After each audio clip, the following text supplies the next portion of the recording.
Today we're looking at some 1958 silver Washington quarters, what can give your quarters some value, and what these coins sold for at auction. So we'll show you different types of mint errors, different conditions that sold for different prices, and we'll look at some other dated Washington quarters as well. So welcome back to Couch Collectibles. Hope you guys are having an awesome day as always. If you guys are new, feel free to check out all the other coin and collectible videos here on the channel. As always, let's just hop into this one. Alright, starting off first here with the 1958 D mint mark Washington quarter. Of course, all these quarters are going to be 90% silver.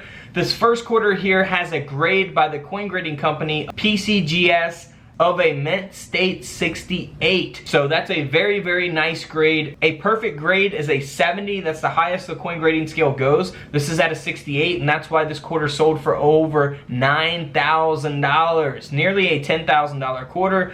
So keep in mind, if you have these quarters and they're in rough shape and they don't have any types of mint errors or anything, then they are not going to be valuable. However, in this case, this coin has a very high grade, meaning that it's in very good condition. It is the D mint mark, by the way, so the D mint mark is going to be on the reverse at the bottom of the coin if you guys are new to coins in general. Now here is a 1958 Washington quarter that looks like it's backwards, right? And that's because it has a blockage mint error taking place here, graded by PCGS at a proof 62. So we're looking at the 1958 proof quarter. This coin sold for $12,000. So always be checking both sides of your coins. Of course, this one does not have a reverse because of the mint error. Now here's a 1958 no mint mark. It's got some nice natural toning to it, and it does have a very high grade of a mint state 67 plus. That is where all the value is at, is in the grade itself. And this quarter ended up selling for around $1,500. Now here's another mint error. This is a 1958 quarter that was struck onto a 5-cent planchet, so a Jefferson nickel planchet. It is graded by NGC at a mint state 64. And this quarter sold for around $870. Can't beat that. Here is a 1958 D mint mark Washington quarter design that was struck onto a 1-cent planchet, which would be a Lincoln wheat cent planchet, graded by PCGS at a mint state 64 brown.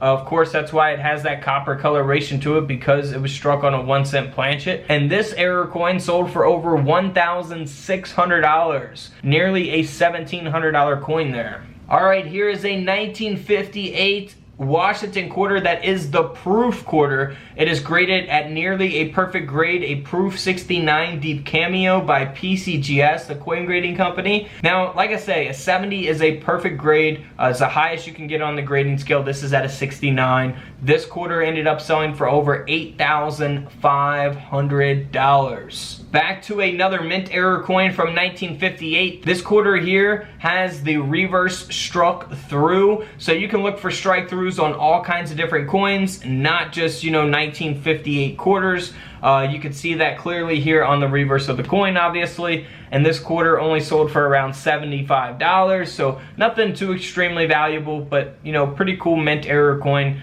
And that's a 1958, so we got to throw it in this video.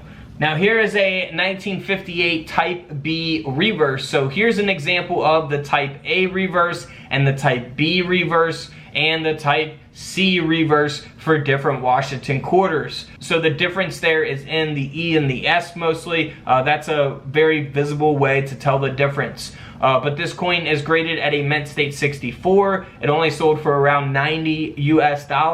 So it doesn't have a ton of value. Had it been a mint state 68, it would have sold for a lot more money. So you're gonna see getting closer to the 70 grade, the values start to rise based on grade population. How many of these coins exist at a mint state 64 compared to a mint state 68? There might only be a handful at a mint state 68, but thousands at a mint state 64. So that's going to affect the value of these coins. Alright guys, don't forget to subscribe in the middle. Check out the videos to the left of me. And until tomorrow, I'll see you guys in the comment section below. This is Couch Collectibles, and this is where I disappear.